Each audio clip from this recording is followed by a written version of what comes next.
Hetki aikaa. Totta kai. Joo.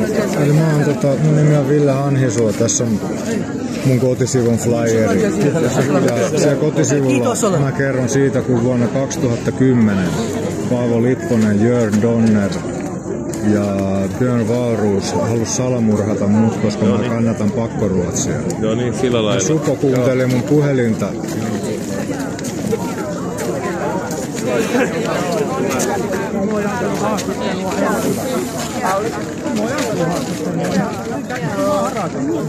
Hei, teet sä video tästä? Tee joo. Eikö täällä saa kuvata? On se mikä ihme toimittajaliitto. Anna nyt Harakka kommentti tähän näin, että pääset musta eroon.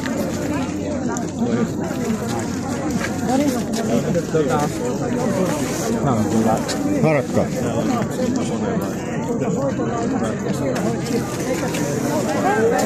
No, oletteko te ajatellut, että SDP voi teille siis vaikuttaa?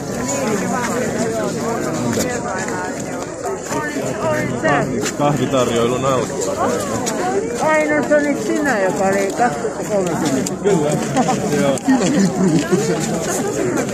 Hei, Harakka. No. Se on pitkä mies. Missä vai Kontulaa sä kävit ovia? Siellä Kontulan kaari 11 oltiin. No mä annoin sen osoitteet. Joo, se oli Kävitkö sitä Rekipellon tielle ja siinä Ai joo. Kato nyt. Kontulan kaari 11 2 rappua. Mullakin on. Ja Joo. sen pidemmän. Tosiaan on ollut vähän. Siinä olisi ollut 24 punatiilista. Joo. No, hieno huivi. Ja hyvä, jos se on, että jos vähän. Joo. Siinä on meidän talot on 14 Rekipellon tiellä. Okei, hyvä. Se on siinä paperissa mä laitoin. Okei, hyvä. Mä kysyin sitä omilta, että voitaisiin vielä laajemmin käydä siellä. Kyllä. Sitten ne Arteetsian tiet 11 taloa. Sen mä laitoin. Ei se Arteetsian tie, kato siitä K-kaupasta lähtee. Okei, joo. Onko se sitten semmosia, joissa No kaupungin talot. niissä niinku ovikoodia? On, mutta se on se ovikoodinumero siellä. Joo. Niin Harakka. Joo. Anna nyt kommentti tähän asiaan. Kuulkaas nyt. Okei.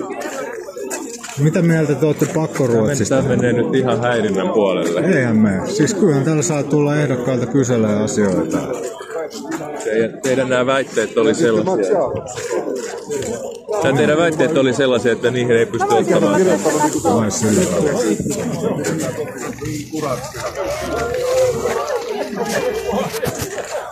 Näin se nyt sitten on. Täällä on muskaa kyllä, kun näkee